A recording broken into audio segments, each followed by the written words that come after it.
Okay, let's talk about our partners who help support this podcast.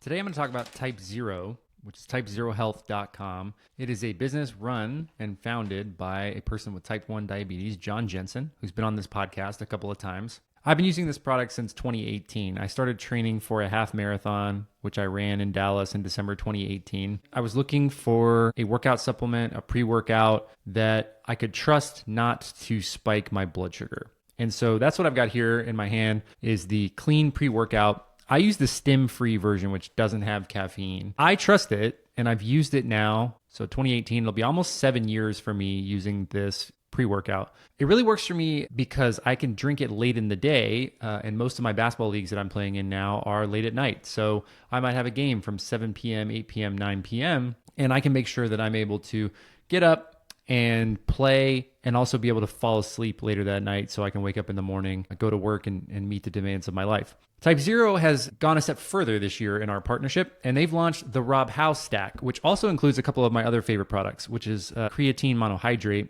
which I've been taking the past 2 years. And if you want to look up all of the good reasons you should be taking creatine, many scientists and performance coaches say if they could only take one supplement, creatine monohydrate would be the one that they chose. I agree, not only for the physical benefits, but also the mental focus and clarity.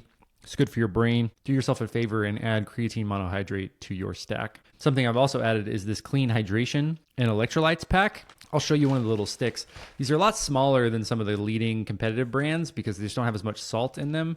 And there's no additives either. So you're not looking at any carbohydrates, nothing that you need a bolus for. And hydration is an essential part of anyone who has diabetes should be making sure that they're hydrated. And it's not just about drinking water. You need salt, you need magnesium, you need a little bit of the vitamin C and some vitamin B. There's a ton of zinc, selenium, chromium, all of the good electrolytes in this supplement.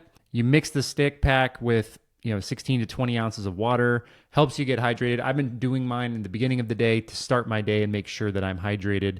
And it helps with your insulin sensitivity. It helps me have some clarity and make sure that, I'm not a very disciplined hydrator when I'm sitting at my computer all day. It's good to be reminded to make sure that you're getting your hydration in. And it's a little bit more interesting to drink than just water. So you can get these as part of the Rob Howe pack, or you can get them on your own. You can get them on Amazon or directly from typezerohealth.com. And when you order from typezerohealth.com, if you use code RobHowe, that'll save you 20%. So they've got some great sales going on really regularly. So if you can't save more with a promo that they're running, use code RobHowe and you'll always get that 20% off. And your support helps them support the podcast. So if you are a person with diabetes who's looking for a reliable supplements company that's not going to spike your blood sugar, that's going to get you into the mode to be the higher performer that you are, I recommend, and I take Type Zero. I wouldn't recommend a product that I don't use myself. So please support typezerohealth.com, code RobHowe, and search the Rob Howe Stack to see which supplements I take and get a good deal on those as well. Okay, let's get to the episode.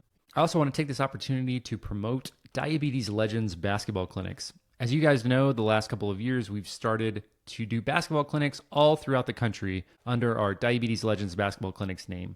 We've gotten to introduce over 100 campers with type 1 diabetes to diabetes legends like Lauren Cox and Gary Forbes and more. We've got 3 clinics coming up this year, June 7th in Dallas, a very special event at Friends for Life conference on July 11th, and then later in September, we're going to be returning to Denver. If you're looking for more information on the events themselves, you can visit diabeticsdoingthings.com/events. And if you're interested in learning more about the Diabetes Legends Foundation, which we formed in 2025 to better support our ongoing initiatives in creating opportunities for kids with diabetes to have a great day with diabetes via one of our clinics, please connect with us and fill out a form on our website, diabeticsdoingthings.com. Today's guest is Jordy Kuiper, who is the tallest person that we've had on the podcast. He is 6'9". He is a Dutch professional basketball player who just finished a season in Groningen in his hometown, playing for Donar Groningen. And he and I talk about his life early with diabetes, growing up in the Netherlands and the diabetes education that he received there, diabetes community, and his journey through Spain and the US to come and play in the NCAA tournament for UNC Greensboro, and then the last 6 years of his career overseas. So please enjoy this interview with Jordy Kuiper. Hello and welcome back to another episode of Diabetics Doing Things. We are telling the amazing stories of people with diabetes from all over the world. Couple cool things about today's interview. First of all, we're going global yet again, and we're talking to people with diabetes and experiences not just in Europe, but all over overseas and in the US, as well as a intro to our Diabetes Legends series. You guys know, if you're listeners to the pod, we started the Diabetes Legends basketball clinics here in the US in 2023. We've got 3 clinics on the books this year in Dallas, in Orlando, and in Denver. And what we're doing is to dig into not just the people who are achieving great things worldwide, but through the game of basketball. So I'm excited to interview and introduce my very special guest today, Jordy Kuiper. Welcome to the show. Happy to be here, man. I know we've been in touch for years and years. We finally get to sit down together like this, man. I've been looking forward to it, man. So thanks for having me. Yeah, me as well, man. When I first kind of really got into networking within the diabetes community, so I started like you do. I was like, I got to find these diabetes basketball players. You know, at the time, I think you were at UNC Greensboro playing in college as a young guy, and I was like, man, like here's somebody who like definitely knows what my experience was like, whether we played at the same time or in the same areas or not. Like there's just something about that shared experience of being a person with type 1 and playing basketball at a high level. So we chatted over the years just on Instagram about the experiences, but I'm really excited to dig in because I don't know, at my stage of an athlete, like I'm a recreational athlete now, and a lot of the value that I can provide to the community is for young players who are trying to pursue like an elite career, for people who are exercising. And so I'm excited to chop it up with you today, and also just talk about your journey and your life with diabetes, man. Let's do it, man. I can't wait to get into it. I mean, I'm used to usually informing people that are maybe not as well versed in the world of diabetes, and now it's nice to really get into the nitty gritty and the details. I had a little bit of a higher level, if you will. It's cool. I like it. Yeah, for sure, man. Well, let's start there because I want to get into your diagnosis in early life, but you really touched on a great point. So my entire career as an elite athlete, I never played or encountered anybody else with type 1, or really anybody who knew anyone, especially on my teams. And that's like a small group of people, right? But so what has your experience been like now playing 6 years of pro ball in Europe? Have you ever had a teammate with diabetes? Have you ever, has there been like people who've gone to these teams beforehand? Or are you kind of like the first person with diabetes that they've, had on a roster or had a chance to work with? I would say, no, I've definitely not played with another type 1, well, you can say diabetic still, right? Because in the Netherlands, they're kind of changing the language a little bit. They didn't want to use like people with diabetes instead of using diabetics, but I like using I don't care. So it's my thing. But I've never played with a fellow diabetic before, which I thought it would have been awesome to have on my team, to kind of spar about things as well. But no, I never have. And maybe like once or twice there was a GM that mentioned that they maybe had a player in the past, but it was always like way back in history. And like some of the stuff they would be telling me was like, yeah, he would kind of just casually just have to sit down, and I think I saw him pass out one time. Like what's going on? I just give him some chocolate and he'll be like, it's like so like old school talk. So I can't really remember anyone really around me like that close. Obviously we hear the stories of the the more well names that are even active now, but not as close to me as maybe I would have liked. No. Yeah, it's always so interesting. You kind of have to be the guinea pig for all the people around you. I think of like my trainers and my teammates, like they were curious, and then I think also years later, like after opening up and kind of talking more, and I'm sure you'll experience this as well as you do more things like this, is your teammates will hear this and be like, man, I had no idea all this was going on. I was just out there like going through workouts or going through practice or games, and I had no idea what you were balancing in your head all that time. So yeah, for sure. Yeah. Well, let's talk about your life with diabetes. Like you said, you're in the Netherlands, you're from the Netherlands, and you finished up last season playing for your hometown club. So I want to touch on that now, but we'll get to it, sort of the story of your long journey with the game of basketball. But tell us how you joined the type 1 diabetes family. What do you remember about your diagnosis? Well, I'm actually glad. I mean, it kind of makes sense to start at this point in the story, but I also like to start with this first because we'll get to it in a little bit, I guess. But I feel like the diagnosis, like the moment of your diagnosis, is one of the most important moments of, in my opinion, a person's life with diabetes. And I've had the pleasure of having a very positive experience, I would say, besides obviously being incredibly sick, losing the weight, thirst, all the sure every single guest on your podcast repeats the same traditional stuff that they deal with. They do, but it's still important to talk about. Absolutely, yeah. It could be the first time somebody hears it. Yeah. Well, I was nine-year-old kid, healthy, happy, playing basketball, going to school. And just got very sick out of nowhere, very thirsty, used the bathroom all the time, and made sense. I was drinking all the time. Of course, I would have to use the bathroom. Obviously, afterwards, we found out it's kind of the other way around. Your body's getting rid of everything, and that makes you kind of dehydrated, get you thirsty. We didn't know that at the time. Lost a ton of weight, lost my appetite, and just kind of lingered on, felt worse and worse, to the point where I remember, well, I don't necessarily remember it myself, but my parents do. I had a game on a Saturday, I believe. Young kid, 9 years old, wearing my little game jersey. Still have it in the closet somewhere, little yellow game jersey. And I remember I couldn't even wear. It kind of was like a kind of tank top. I couldn't even wear it because it just kept sliding off my shoulders because of the amount of weight that I lost. And I feel like that was kind of a moment where my parents were like, yeah, we need to take him to like the kind of the ER, if you will. They kind of rushed me in there. Go down the list, check the list. Does anyone in your family has diabetes? No one had it at all. They were like, let's just check your blood sugar for a little bit, check it out real quick. And then still remember, it was like a student nurse, I believe, pricked my finger.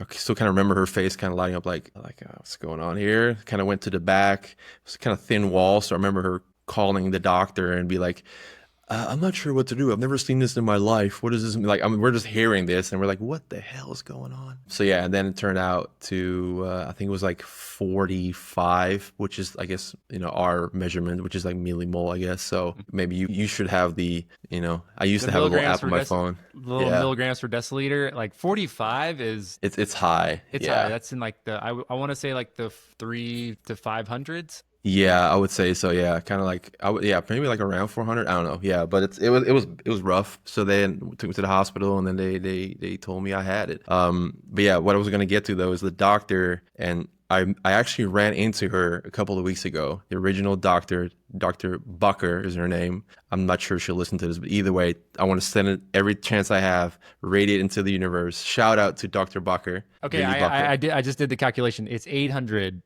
Milligrams per deciliter. It's 800? So yeah, 45 millimolars is 800. So 810. So that's very, very high. Wait, 800? I was at like in the 40s though. Yeah, 45 millimolar equals 800 milligrams. So okay, that was rough. That's high. No wonder they were like, whoa, I've never seen this before. Yeah. Okay. Yeah, that's rough. So yeah, but then the doctor set me down, told me about all the stuff, the insulin. I just like to get flooded with information. And this is kind of what I was kind of learning to is like the only question that I asked my doctor after all the information was, cool, but can I still play basketball as a 9-year-old kid? I was like, yeah, fine, whatever. I'll do that, all that stuff. But can I still play? And I feel like that is the most pivotal moment in my life with diabetes, because as the years went on and I don't want to say mentored, but I've talked to a lot of kids and families, and this is something that keeps coming back as being very different in other people's lives. But my doctor looked me straight in my face, was like, yes, you absolutely can, but you're going to have to work a little bit harder than the other boys on your team.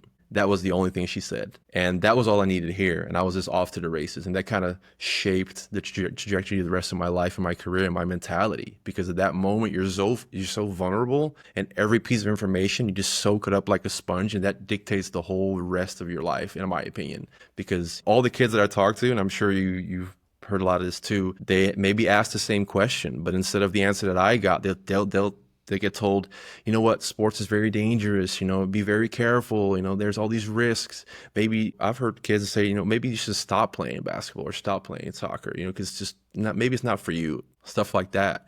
And when you get told that in those moments, it can take years and years and years to even kind of change that direction of your life. So that's like, I'm so grateful for that moment. And I feel like it's not really talked about enough of how important the language is that healthcare professionals use at that very, very important first moments, those first steps. It's critical, man. And like, it's interesting. Like my story and yours align very much, like both from Mm-hmm. like what we wanted and what our care team said, and then like what happened afterwards. And so to Yeah. me, I think of a couple key moments. Like almost everybody has that thought of like, because you start to think, no matter how old you are, if you're very young, like you may not have this, but you Mm-hmm. think of the things that you like to do or the things that you love. In the case for us, like basketball, like Yeah. I want to be able to do this. Is that possible? And that's kind of like how we work of like, oh my gosh, like what's going to change? And so for me, that was, I was older than you, but I had Mm-hmm. this vision of what I wanted my life to be. And like, I wanted to know that was still possible. And that's the way that Yeah. a lot of people find this podcast. They search for diabetes with yoga or diabetes with traveling, and they find people who've shared their stories, because those first moments are really critical. If you Yeah. hear no, you can't play basketball, like that changes your whole perspective. Like you would have Mm-hmm. to overcome that later because of the authority that medical professionals have, especially in those vulnerable traumatic moments. Like you think this person knows best. So, we've had Yeah. people on this podcast who, like Ryan Reed was a NASCAR driver. He had to find 3 doctors that would, before one of them said that he could be a driver and like live his dream. So for me, Yeah. like just like you, them saying, okay, well, you have to do a couple extra things, you have to work harder. Or for me, they said, as long as you take care of your diabetes, you could play basketball. Here's how you do that. It was Mm-hmm. like a gateway to what I wanted. So Yeah. diabetes management was just kind of like, oh yeah, I do this because I want what's on the other side of it, which is to chase my dream of playing pro ball or going to college on a scholarship or whatever the case may be. And like that identity, I think that diabetes management as a gateway to your dream is really Mm-hmm. important, because you're Yeah. right, man. Like I look at the other key moment is like that summer after I was diagnosed, I wanted to go to like sleepaway basketball camps, like at Mm-hmm. college campuses, because it was time for me to start thinking about where I wanted to go to school. And it would have been really easy for my parents to say, you know what, like we need to give it like a little time, we need to wait, but they let me do Yeah. it. And that kind Mm-hmm. of like opened up a lot of independence for me, where sometimes you're right, like sports are challenging. I would love to talk about your early days playing ball. Like I know you didn't get it right every single time, but you Nope. kept trying and you kept doing it. And that builds a lot of resilience, that if you opt out of that and you don't take those risks and you don't learn, then, it really stunts your growth. Oh yeah, for sure. And like that's why I keep referring back to that first moment, because just hearing somebody tell you, yes, all this is possible, all the things that you want are possible, is as long as you have your stuff in order or you have the discipline or you work harder, that stuff bleeds into not just that particular thing that you want to chase. It's like your whole mentality shifts, because if the only thing that your mind keeps jumping to is the stuff you can't do, or that you have to be very careful about, and kind of like have that fear set the tone, whether it is basketball or even anything that comes in your life or young teen years, like the first thought in your head is going to be that fear, uncertainty, negativity, and that stuff bleeds into everything, confidence, your mentality with everything that comes at you at life. So yeah, it just really set the tone in the right way. And that allowed me, just like you said, to kind of fall on my face several times and kind of learn and adjust and just get up like, no, I can do this. I learned from this. And I don't know if I was able to go into everything with that mentality if I wasn't kind of getting that very first positive push into that world in a new life, I guess. Yeah. It's such a foundational thing, because like Yeah. if like and you have that information that they gave you on day one, like before you have any other information, or before you've had a Hmm. tough blood sugar day at Yeah. basketball camp, or like a bad performance in a game because you couldn't get your sugars right, you might think that like, oh, I can't do this. Yeah. But having that like kind of grounding principle from that authority figure at that beginning stage allowed me and my family to be like, okay, well, we didn't get it right today, but it wasn't because of the diabetes. It was just because of XYZ, or we need to try something Yeah. different next time. And I lately have been coming back around to like basketball, because like everything in my brain goes back to hoops. So like, Hmm. I mean, you're a big man, so you shoot a lot higher percentage than this, but like the best shooters only make 4 out of 10, like from long range. And so like they're not thinking about the last miss when they step up to shoot the next one. Nope. And I think like we put this immense pressure on ourselves or our kids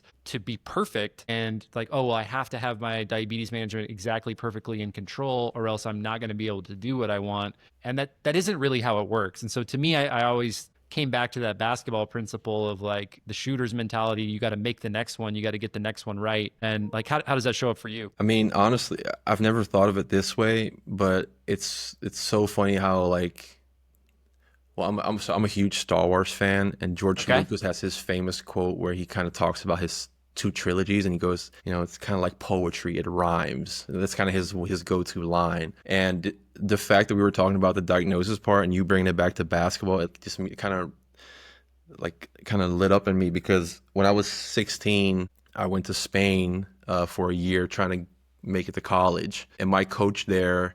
Well, we don't have to get into details, but he was a particular type of coach, and he was very hard on the kids, and not just mentally, physically. It was an interesting character, let's put it that way. But he used to get so angry at me for even shooting a three. So I remember I have to run suicide. She wanted just for me hitting a jump shot, He's And probably getting driven crazy now well, in that's the the big thing. man So 3-point era. I mean, that's the thing, though. I went to college. I mean, I'm sure maybe we get into the college part a little bit later, but like, I had a coach there that was like, you're a big guy. You have you got a high IQ. You got the European style. Like, if you add a 3-pointer to your game, like, it changes everything. And I believe you can do it. And that led to like early 6 a.m. every day shooting with my coaches, my assistant coaches, but they kept, chugging along, and I kept my head down, and I ended up being like a 40% shooter in my last couple of years in college. That changed my whole career because it made me so much more marketable as a pro. But it's kind of like a perfect parallel to having your diagnosis, because if somebody tells you you're not a shooter, I'm stepping on the court. Like, coach, you're not a shooter. You don't shoot threes. This is not what you do. You can't do this. It's not in your capability. So don't do it, And especially in a young age, I was 16. Okay, I guess I'm not a shooter. I'm just a back to the basket big guy. But then if there's a coach that comes in and, no, I believe you can do this. Like, you put the work in, you got this. Like, it rhymes perfectly with the diagnosis story, because, if the only information that you get from your coach, you can't shoot, you're not going to shoot. But if you have someone that kind of enables you to kind of open up your mind to doing more things and putting in the work, that anything is possible. So that's kind of an example I never thought of before, but it's kind of rhymes perfectly with my diabetes, because, I just kind of used the stuff that my coach told me, and okay, I guess I'm not a shooter, and that's it. But if I never had someone to tell me all that I could do it, and was able to work with me and have the patience, that never would have happened. I definitely wouldn't have been a 5-year college player or a 6-year pro afterwards. So it's kind of a good example as well of how the language matters, and the people around you and the way they talk to you really matters too. And life is a confidence game, man. Like, Yeah. there's that quote, maybe it's attributed to Henry Ford or something. It's like, whether you believe you can or you can't, you're right. Probably right. And Yeah. And I think especially as a basketball player, I had a coach that, even my college coach told me never to dribble. So Yeah. what if I catch it in mid court and I got to like get to the rim, like I got to put it on the floor, man. Yeah. Those are those things where, like you said, that language really matters. And back to that, like, life is a confidence game. It took me a long time as I matured as a player to learn that, like, coaches don't want players. They're going to tell you what they want you to do, but they don't want players that just do what they say. They want players who are confident in their abilities and like make the right play and make the best play for them or the team. And it's the same thing with diabetes. I think if you can confidently step in and say, all right, I've never had this meal before, but I'm going to go through my steps and try to make it work. Or I've never gone on a trip this long before, but like, here's how I think it's going to work. Or I've never had to move away from home at 16, but I'm going to do these things to make it possible to accomplish my dream. I think those are the things where, that confidence and that like foundation of that day one conversation with those healthcare providers, where you're saying, hey, this is possible, that really pays off.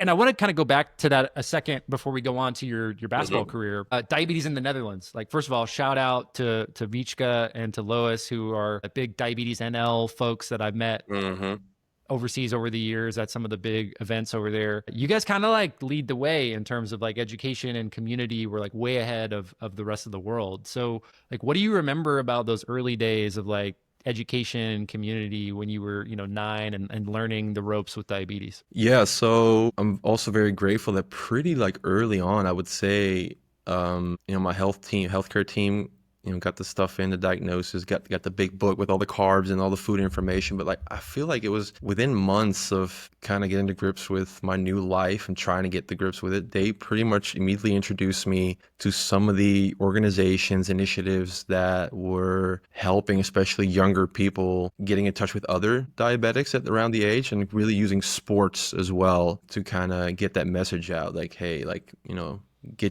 open your mind to all the possibilities, all the stuff that is possible. And there was one foundation, I don't know if you're familiar with, it's called the Bas van de Goor Foundation, which to me, to this day, I've been all over the world, and I think it's the best organization I've ever seen to help young kids kind of push past maybe what they think are their limits, and really have huge, tremendous positive influence on young people's lives. And Bas van de Goor was a former volleyball player, and he won a gold medal at the Olympics, and he started a foundation. He is diabetic as well, and they organize these incredible events, camps, and they just take a bunch of kids and they'll go to have like a sports camp. No, like there's no parents really allowed. They'll have healthcare professionals, and then just having those kids around each other, exchanging stories, and then have all these different awesome active activities, and seeing them kind of manage their blood sugars and get used, getting exposed to all these different new experiences. I think it's just absolutely beautiful. And they got me in touch with that organization pretty early on. I'm not exactly sure why, but I was a bit hesitant at first. Maybe it was just because a little too early for me, and I wanted to kind of get my own rhythm going. But then I want to say when I was about 12, 13, they mentioned it to me again, and I got in contact with them and with Boss and all the awesome people that work there. I kind of, instead of just joining the activities, I just became like an ambassador for them at like age 13, 14. And that kind of started, and it never really stopped. So I want to say we're like 15 years later now. And that kind of, even at a young age, I didn't even achieve anything with basketball, but I was already kind of sensing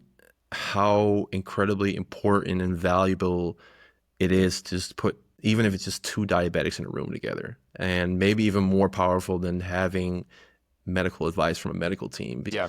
I always say when I meet, a kid with diabetes and their parents are there, or whatever, like when I look in the kid's eyes and the kids looks at me, like we know each other better than probably 99% of our environments, or just by looking at each other. And so at a young age, I started being an ambassador, and I started talking to other young people with sports, and I started giving clinics and basketball practices and camps at a really young age, because I kind of knew how valuable that is. Like you said, man, the Netherlands, they have awesome different organizations do that stuff, and Loes and Wietske and CAS, like the Diabetes Plus, like those, the Diabetes Plus and Bas van de Goor Foundation are the two absolute best in the world, in my opinion, at what they do, because they value and they see the importance of putting people together with diabetes and the power of that. All the WhatsApp groups that I'm in, they call them diabetes buddies. They have sports buddies. They have groups for just women. The opportunities are endless with the amount of growth that can be achieved with that. It's such a simple thing that has such a huge impact. Huge. My number one piece of advice is to make a friend with diabetes. That's what we do at our camps. Because like you said, you connect on a level that 99% of other people can't, and you don't have to explain anything. It's already understood. And I think that's what I've gotten out of, conversations like this with people that I've never met, but I know so much about. And so it's so weird, I think but so cool. It's really powerful. And I think you can see people's lives transform when they go from not having that to what happens after they open themselves up to it. And that's the real magic. You had this great foundation, you had this great education, and community and opportunity to learn, and like this, but then you got to leave home. Then you got to go from age 15, 16. And in Europe, it's different, right? If you're identified as a basketball player, as an athlete, like you get put into programs or attached to clubs so that you can achieve your highest potential, right? Yeah. We're starting to come around in the US a little bit. It's just a little bit different. But so going from home and like that conversation with your family and with your doctors and like with your club, moving from the Netherlands to Spain, and basically having to become a man overnight, like, and then going into a situation that was challenging. Like, what was that like? I mean, the more the years go by and I look back at it, I keep thinking like how completely insane it was, honestly, because I was 15, 16 years old. I had used the pen up until that point. So the short-term working, the long-term working, that system. And I mean, I remember me going to that particular academy in Spain. Yeah, so because I wanted to play college basketball. I had an older sister. She's the whole reason I started playing basketball to begin with. I want to say she's about 6'7", 6'6", tall girl, awesome basketball player at the time. And I went to visit her in Denver, actually, when she's playing college basketball there. And I was just like, this is the coolest thing in the world. I want this more than anything. But there was no colleges looking for players in the Netherlands at all at that time. There was online scouting wasn't a thing. So there was one academy in Spain that was known to kind of help deliver European players to colleges, or at least help them get in the picture. But it was a very hard place to be at, because these circumstances were not great. It was super expensive to go there, and we didn't have a lot of money growing up. But my parents set me down like, if you really, really want this, we'll try to get the money. And so they started asking friends, families, companies, the community, and they raised a ton of money for me to try to go there. Didn't have enough, unfortunately, but that was fine, because we did everything we could, and I had peace with it. We tried. And then actually it was a diabetic foundation, the Bas van der Goor Foundation, that came through, and they were like, we have this bit of extra money left, and we're willing to sponsor you and try to make that happen, which is unreal. And I still obviously for always will be in their debt for that. But that gave me the shot just to try to go for it. But the fact was that I was using the pens at the time, and I already noticed that, you know, how it is, the long-term work in insulin, there's no control over that. It's just in your blood all day. It's working. So every time you start practicing, I just had bottles of like liters of sports drinks or whatever it was, Gatorade at the time, just ready, just to already standardly just had to drink and chug sugar just to prevent that dip from coming, because there's no control over that insulin that was already active in your body. So that happened as well when I went over there for like a little short tryout week, and I was like, this is going to be, I don't want to say impossible, but how am I going to do this? Because we were practicing 3-4 times a day on that Euro practice grind, and 6 a.m. every morning. And like for every single practice, I would have to just ingest so much sugar just to avoid my lows that were going to come regardless, because of how hard the practices were. It's like you need a little bit of time to recover every time you kind of go through that. And for me to hit those practices back to back, like, I don't know what's going to happen. And it was like maybe like a month and a half, or maybe even a month before I went on the plane to go to that year in Spain to try to make my dream come true, when my healthcare team was like, have you ever thought of switching to the pump, an insulin pump? And I was like, this is scary, because I feel like I'm giving away all my control, and I don't know what this is. Yep. And I feel like back then it was like 70% pen, 30% pump. So the technology, it was getting there, but it was early days.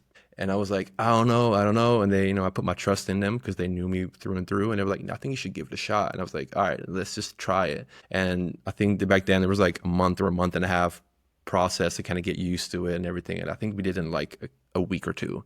And they just put me on it, and they put me on the plane. And my parents were like, all right, son, you're off. You're 15, 16-year-old. There's no medical staff there in Spain at all. It was just me on my own. And there was like a physio there or athletic trainer there that was, every time someone had an injury, they'd be like, all right, I give you an ibuprofen and get some sleep. And that was, regardless, that was his cure for everything. So there was nothing there. And back like that's why I said, like, looking back at it, that's just bonkers. But me switching to the pump, I don't think I would have able to, I don't want to say literally survive, but make it through the year without that pump, because it gave me so much of that control back, and I knew if my pump, if I didn't have any active insulin in me, and I kind of, took it off, because I used to take it off before I practice. I never had it on. I remember you have those awesome like sleeves and shorts to put it on. I never had that. I have that now. Disconnected. Yeah, exactly. Yeah. I didn't have it back then. I switched from injections to a pump halfway through my college career. Yeah. It was tough. It was the right decision, but yeah, the first few months, and like, I felt bad for my athletic trainer, but I also had like,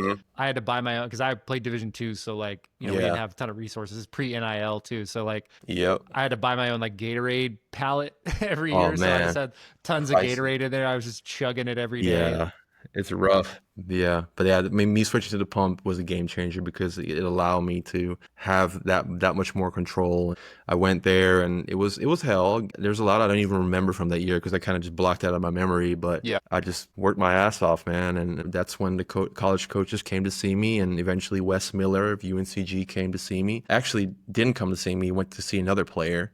And my coach in Spain, the head of the academy, I guess, had this whole mindset on giving this was like a 6'10" African, huge athletic center that he was going to match with Wes Miller at UNCG. That was his plan. He was kind of like, just like, I don't want to say trafficking players. He was like, yeah, get this guy over there. Orchestrating, yeah. Because he would even get paid by schools and stuff. But it was a whole thing. But Wes never paid them, luckily. But then Coach Miller saw this other like kind of semi-chubby white kid, like diving on every loose ball, talking to his teammates, helping his teammates up, taking charges. He told me that he used to tell the coach, the Spanish coach, like, "Hey, who's that kid?" And the Spanish coach would be like, "No, you don't want him on your team. He can't play. He's got diabetes, all that stuff." Like he would like talk me down, and like it was like 2 or 3 days in a row, my coach would see me play again. He'd be like, "No, I want to talk to that kid. Like, you get the hell out. I just want to talk to him one on one."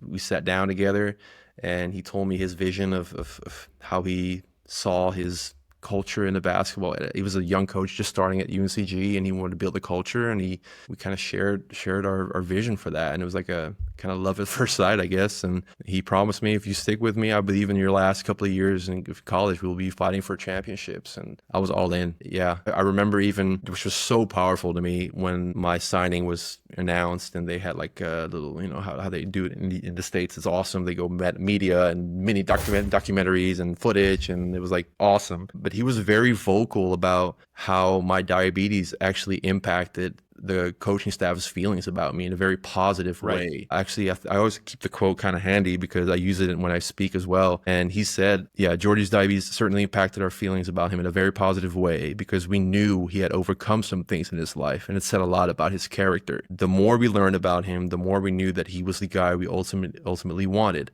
and the diabetes definitely had a lot to do with that." So for him in his position to be open and vocal about that was just huge, because, as I'm sure we'll get into a little bit later, like, it's not all negative. There's so many upsides to the lessons that you learn at a young age. And for him in his position, instead of being kind of scared or uncertain about that, he embraced it, and he immediately saw the upside of it as well. I'm glad you shared that, because there is a lot. And I think that people with diabetes know, like, there are a lot of positive things that the condition teaches us. And whether that's overcoming obstacles or adversity, and like, really having to dig in and learn about ourselves or learn about our bodies and like be mindful of those things in a different way. There were 268 Division I coaches, but you found the one that saw your diabetes as an advantage, or as something that they could add to their culture that they wanted. Yeah. And I think that's something where it can be really hard to like face rejection. I know I see a lot of like commentary, like especially with women, like in dating, like you encounter people who are like, don't want you to be part of their life or part of their friend group or whatever because of your diabetes. And I think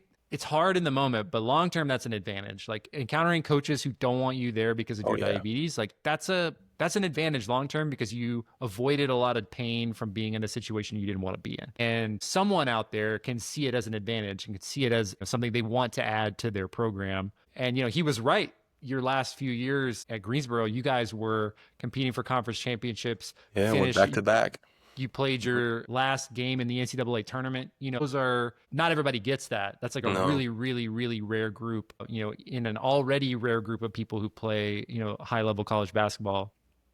Like, Greensboro, not exactly the Netherlands. What was it like for you? Like, again, adjusting from, going from home in the Netherlands to Spain to, the East Coast of the US, like, and like the South too, like Tobacco Road. That's like basketball. That's like basketball Mecca, man. That's where it happens. Oh man. Wes Miller, Coach Miller, I'm old now that I can call him Wes sometimes. Back then I would never. He's coaching at Cincinnati now, actually. He's doing awesome there. He played at UNC at Chapel Hill and won a national championship there. So being over there, having Carolina, Duke, like all these huge schools there, all the rich history there. It was a world that was completely unknown to me. I'll be honest with you. I didn't grow up watching college basketball at all. I didn't know the history. I didn't know the rivalries. I didn't know anything about that really. But just being thrown into that world, and it like exceeded the wildest dreams that I had, because the only thing that I had to compare with it was my hometown team here, which it's the biggest indoor sporting event in the country, and it's like a 2,500 to 3,000 seated arena. And I was like, there's no way it can get bigger than this as a young kid, And then we showed up to the Greensboro Coliseum. It's like 22,000 seated arena. It was our home gym in college. And I was like, what in the world is going on? So it was definitely a culture shock in the most positive sense of the word. Not even mentioning how, just from a basketball perspective, it's just a whole different ball game, literally and figuratively, because it's so physical. It's, kids in the US, they start lifting weights, I don't know, 10, 12, 13 years old, and we just don't have that at all in Europe. we're kind of behind on that part, really. We got some So, freaks over here too. Just oh man, kids who are unreal. such elite athletes, Oh especially man, at like you see like the high level guys on TV and like the highlights and in the draft and stuff. But there's guys who are yeah. like even more athletic, just maybe less skilled or have less opportunities or less exposure at some of those other levels. It's just insane. Yeah, for sure. And then having like an incredible medical staff there. My athletic trainer Jay McCloy and later on Tyler Congrove at UNCG, who I still talk to today, they were so important as well. Me being welcome there and having everything I needed medical wise and diabetes wise. And I feel like maybe they've had some minor experience with athletes with diabetes, but even the stuff they weren't as familiar with, they were just like all ears and gave me all the confidence. And that's also because, like I said, at a young age, I learned to be pretty vocal and open, and especially as you maneuver through like college basketball world or even professional basketball world, I feel like the more open you are, you kind of radiate confidence too, and teams and GMs and coaches will pretty quickly be, okay, you know what? He's open about this stuff. Like, I think he's got this. Like, I don't have to worry about him because he can kind of, he's radiating that confidence as well. And I feel like, I know it's so much easier said than done. And I've been in that position as well. But like, if you're just not as vocal and you're maybe kind of not giving all the details and not being upfront about everything and being uncertain a little bit by yourself, because maybe how they will perceive your diabetes, that kind of can hurt you a little bit, because like the more open you are, it's really gonna be a positive impact on your relationship with any professional. I feel like, not even just sports related. Yeah. I agree. It's hard though. It's so hard. Yeah, for I sure. look back and I've said this a lot, but my family was really open during my recruiting process of like when we Yeah. narrowed down the schools, like I'm going to go spend 4 years somewhere. We need to be open about what I'm going Oh through, yeah. and also that I'm going to be okay. And that really paid off for me. You were talking about your athletic trainers, my athletic trainers, Amy and John Michael over the years, Jenny. I've gotten messages from them now 12, 13 years later of them working with other athletes with type 1. And they're like, oh yeah, we went through this a long time ago. Like, here's how we can do it and help you. And that's something that I think is really cool. So like, I'm sure if you haven't already, like that'll happen for you as the next generation of whoever the T1D in their life will be.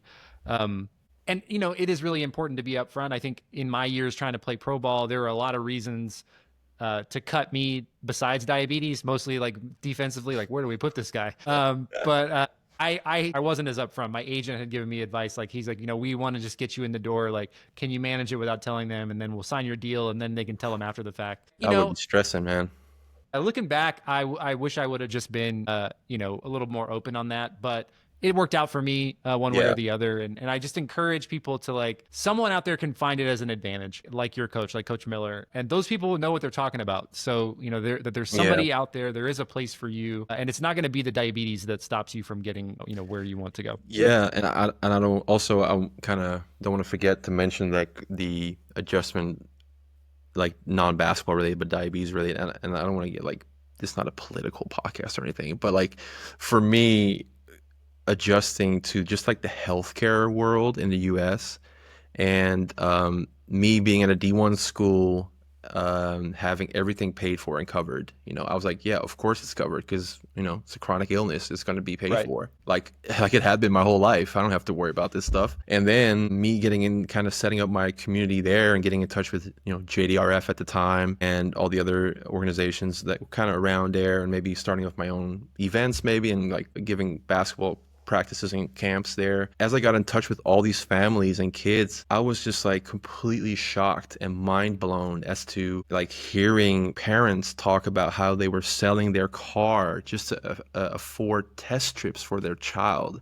And I just couldn't believe my ears. And that was like the so European, shocking. bro. I cannot comprehend it, man. And it's like, it just shocked me to my core. And I don't know. So we're in 2025 right now. So I don't think I can get in trouble for this now, but like I remember my stuff being paid for, obviously, and covered by the school, and I would order a lot more supplies than I would need just to hand them out to people, whether it was test strips or like reservoirs or whatever it was at the time, because I could not believe what I was hearing like this, we were talking about your mentality and being positive and chasing your dreams and all that stuff. And it's awesome and super important. But if you're not even able to get the most basic medical needs and supplies that you need just to have a normal day, like all that stuff doesn't matter at all Talk anymore. about it. So Talk about it, it's man. just, Yeah, it's just mind blowing. you're right. This isn't a political podcast, but No. diabetes is political, man. Yep, sure And is. it's bipartisan, and Yeah. it doesn't discriminate who you are. And, right now, like I talk to people all the time too. It's like, I truly believe like the number one thing you can do for your diabetes is your mindset, but your mindset doesn't pay for your rent or Nope. your mortgage or Very well your put. insurance deductible. And there's so many non-negotiable things. I'm not a scientist, so like, I never heard about the social determinants of health when I was in school. I was trying to be a business guy. So as I learn about that, and I learn about like access to insurance coverage, access to information, having to make decisions on where to go, where to get a job based on like not only how much they're going to pay you, but like what's their coverage like. And those are things that I have gotten used to now. But I think back to when I was, playing ball, and there was like, I came to a decision, and we'll kind of talk about your career transition here as well. Is like, I got cut from my release from my contract with the Globetrotters. I had a chance to like, one of my agents was like, hey, just go to Germany and get on a train and go from town to town until you find a spot. And I'll be like, yeah, but like, how am I going to buy my medication, bro? Like, this, I just don't have that luxury. And I think that's what people think about day to day. Like people are making decisions on selling their car or taking a job or staying in a job that they hate because they have to provide for themselves or their family. And that is something that I really hope can change in the US, because countries like the Netherlands, who are miles ahead of us in that way, and Germany and other, developed countries in Europe, their quality of life for their patients is so much better because that's covered. Access to healthcare is not a question. It's just they take it for granted. It's a right. part of It's a life. human right. It's a right. Absolutely. Right. Yeah. But yeah, so yeah, I don't want to turn to, it has to be an uplifting positive, but it's no, that's good. We gotta have those discussions because it is really important. Nobody wants to see two successful athlete guys talking about mindset when they're trying to make ends meet, and I think it's really important to talk about. So all right, I want to get us back on track here a little bit as we kind of round out the interview. Looking back on your career, like 6 years of pro ball, 5 years in college, like starting your professional basketball career at age 16, like what was it like managing your diabetes with such like a grueling workout and travel schedule? Like, do you remember, especially for somebody who's out there like going through it now or thinking about going through it, like what do you remember about those kind of tough, rough moments? Yeah, well, I mean, those rough and tough moments, they're gonna come, and you can't avoid them. They will hit you at some point. And I feel like I always kind of think back at like when I was a young kid playing, and I would come home from a game, I would lose a game and play really badly and really poorly, and I'd just be all in my head and angry and just, I missed these shots, I did this wrong, this dude scored on me. I'd just be like completely overwhelmed with negativity and talking myself down and analyzing myself. And I always remember my parents kind of sit me down and be like, hey, Jordy, like, like what's wrong? And I'll just go on this crazy rant of how much I sucked and I lost and this and that. And they would just stop me in my tracks, and they'd be like, okay, I get that, but like, did you give it your absolute all? I'll be like, yeah, I did, but like, I did, but whatever. What do you mean? He's like, well, at the end of the day, like that's all you can do, And I feel like that has come back so many times as well in my, my life with diabetes. It's like there's days where you feel like everything that you can control, you did right, and there's no rhyme or reason. You're all over the place, and maybe it's a game day that happens, and instead of just, obviously you're going to feel those emotions. You're going to be so disappointed, angry with yourself or angry with the world, and that's very natural and healthy to feel. But I feel like a trick, if you will, or just a mindset thing that kind of helped me put stuff into perspective is like, I gave you my absolute all, and sometimes it's not gonna, the shot's not gonna go in, and that's kind of the same with diabetes. Those days will come, and all that matters is, the next play, the next day, because there's not even that much time to really sit with stuff that happened, because this defense possession is next. You got to get to the next day. Your next day with diabetes is around the corner. So take what you can learn and just move ahead, because there's always lessons to be learned. But I feel like if you're really keep staying stuck in a negative mindset, it's a very dangerous and dark place. And like I said, easier said than done. and you need a support system around you sometimes to get you through that. But like everything that you can hold on to kind of just turn the page. I gave it my best shot, and it's not always going to go in, you know? It's a chronic battle, right? It never goes away. There's going to be good days, but I think you're right. Like, control what you can control, connect with other people, be able to have someone like your family that you can vent to, you know what I mean? Mm-hmm. Really good advice. Yeah. And I think for you, like, you talked about game day, like, what do you, like you said, you may have a really important day with diabetes coming up, or just a really important day in your life, and all of a sudden diabetes becomes a main character. Yeah. And that's just how it goes. So like for you, when you're getting ready for like big games, like for me, the stress of playing in a big game and like trying to do well and like having all these expectations would drive my blood sugars insane. So like how did you get ready for games? Like what was on your checklist diabetes wise? Yeah, so I've always used a finger prick, like a meter we call them, here. Like I didn't really have a monitor, a continuous glucose monitor until very late in my career, and even then I used a Freestyle Libre. So it was like kind of like a mental, like a little extra support. But at game days, I couldn't really use that to kind of base my decisions. I would just basically be a monitor myself. I would just be like just constantly checking. And just to have that moment, like this is where I'm at right now, and this is my feeling match. And I would just be like checking a lot before a game. Within the last 2 hours of a game, I would probably maybe check like at least like 5-6 times maybe. And then once the game started, I knew I was good. I was fine. I could kind of, I was fortunate enough to have a good sense of where my sugar was kind of going, if I was going up or going down, and I can kind of ride that wave in my experience, luckily. But everything leading up to it, I was very meticulously checking and making sure I was still okay and kind of hitting my numbers. And that kind of gave me the confidence to be like, okay, I'm good now. I can just go for it. And checklist wise, I mean, I just always wanted to have my little emergency sugars ready if I needed to. I did a lot of like, there's a term in Dutch, we call it, it'll translate to like wet finger work. So it's like, yeah, a little bit of there, a little bit of there. I'll give like half a unit there, maybe take a couple of sips of Gatorade there, and I'll just kind of just like measure it off like that by the kind of feeling it out that way. It was a lot of that. And then once that ball went up for tip off, I was good. I was just going. And then I wasn't using that much time and energy in the moment just thinking about my blood sugars at that time, because I knew I did everything I could to try to prepare as well as I could. And then I just was off to the races, and I could just go into the game, and halftime would be the next moment for me to check and see where I was at and kind of recalculate, calibrate, and then off to the second half. Yeah, I think it's really important, especially as you climb the levels of sport and the games become more important, to be able to be present in the game. Because if you're thinking about your diabetes as you're going up and down, like you're not going to be in the flow. Man, no way, impossible. At the same time, like you and I could go break down film of mine, and we could pick which games my blood sugar was out of range and which ones it wasn't, because like I'm a totally different player. Yeah. Something about the hands, I don't know. Oh, really? I don't know. I just like there's something like it's just like half a second off or something. It's very weird. But that's what it feels like usually, yeah. Yeah, but I think like being able to say, hey, I did everything I could. And then also I try to encourage people to like journal it. And what I really like though is like you can write down what works, what didn't, and try to replicate it. But hearing from you, like elite athletes, professional athletes who are, relying on their body for their livelihood, and saying that it's not right all the time, because I think it's really easy for us to like celebrate the big moments and like the signing day moments or like the championships and be like, yes, like we did it. But also like there were games and practices and road trips where like it was not going smooth. Oh, man. And, for me, even like my most elite days as an athlete were probably my worst diabetes management days. And I'm very lucky. My diabetes management has always been relatively in range, but the highest times were when I was playing sport at the highest level, because I was making sacrifices to try to be the best athlete I could be.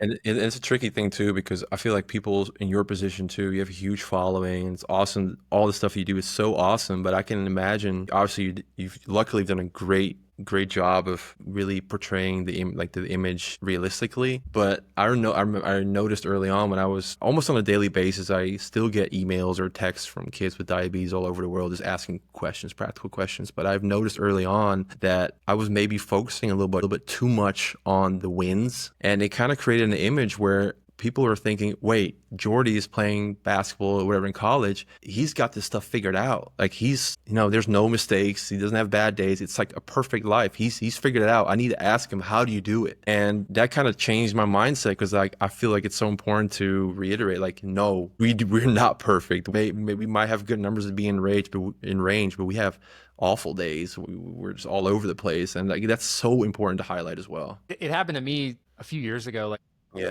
well into this kind of advocacy and online like content journey. Somebody commented on like a YouTube video of me doing a sensor change, and she just said like, he makes it look so easy. And I was like, man, like I had never thought of it like that. And so I later thinking like, I apologize for making it look easy. It's not, sometimes it looks smooth and like, it looks cool, it looks exciting, but it's a heavy burden, and the reason I think I've been able to lighten it is because of, making friends and being more open about it has made my life with diabetes a lot easier. And at the end of the day, we're literally all in the same boat. We're just trying to give it our best shot, man. That's all we're doing. And that's across the board. It doesn't matter if you're playing high level sports, you just have a 9-to-5 job. Like we're all in the exact same position. We're just giving it our best shot day to day. That's all we can do. Well, I couldn't said it better. And I want to kind of wrap our interview with some quick fire questions, because I think people, like you said, they want to get practical. They want to know. Let's do it. What's Jordy's quick fire question? So, oh boy. All right. What's your favorite hypo snack? Anything I can get my hands on, man. All I know is that glucose. That's such a big man answer, bro. That's such a big man. That's what it is, man. Like I've had so many glucose tabs now in my life. I can't really, I don't like those anymore, but anything get my hands on, really. Yeah. Favorite thing to do on an off day? I'm a huge movie nerd. Star Wars movies, not just Star Wars, anything. Movie nerd, movies. A favorite athlete? LeBron James, the GOAT. Sorry, Michael. It's like all those LeBron songs that were on TikTok. Like my whole algorithm was LeBron songs for like 2 weeks. Yes. It was a wild time. Weird diabetes superstition or habit? Ooh, I don't know if I have a superstition, but like people usually say when they go on a weekend trip, they pack like 8 pairs of underwear, just in case. That's me with like, I remember I've even messaged you about this before. It's like you went on a weekend trip or something and you packed like one of everything you need. I'm like, this dude just lost his mind. I was getting anxiety just watching your damn reel. Like, what are you doing? I'm packing like 3, 4, 5 times of all the sites, infusion sites, reservoirs, everything I need, because I cannot get on the plane without having all that with me. I used to be that way. Like, and now I have like the 7-day infusion set. So like, I went to a conference. It was like 1 day, in and out 1 day, and I didn't bring anything. And I was like talking to a room of moms. You're insane. And I was like, I promise, like all I have is a syringe and like a vial of insulin just in case. And they were like, what? It was crazy. So I do that. I did that to like, inflame the mob a little bit. But yeah, I did it. I too am a reformed overpacker. I'm even grabbing an extra vial of insulin. Like I can drop this. I've never dropped an insulin vial in my life, but it's going to happen the moment I don't bring one. Yeah. I've only had one go down on me, and now I have the little rubber things because I'm so paranoid about it. So, yeah, there you go. Okay, number one piece of advice for your younger self. Ooh, just trust your gut, man. Just listen to your heart. It's always right. I love that, man. Well, Jordy, man, thank you for the time, and thank you for the friendship over the years, man. Been following your career. Obviously, like Hoopers with diabetes are like, there's a slice of the pie. Those are like so much my people, man. And your career has been awesome. Wishing you the best of luck in the next phase of your career, wherever that goes. I know going back home and getting to play was like a super important thing for you. So I'm going to be following along to see how that continues to develop. Everybody, you can follow Jordy on Instagram. Jordy Kuiper will we'll tag you in the show notes and link you in all the posts and everything, man. But thank you for all you do for people with diabetes. And it sounds like we got to do a Diabetes Legends Netherlands camp. So put that on your 2026, 27 kind of time frame. Let's make it happen. We got a lot of excited hoopers around here, especially with diabetes. So thank you as well. I'm very thankful for our friendship, man. I just got to get to meet you at some point in real life, man. I don't know if we want to shoot some hoops, or at least just kind of meet up, because it's been this virtual digital thing is cool and all, but I gotta give you a real hug in real life, man. Yeah, likewise, man. I appreciate it.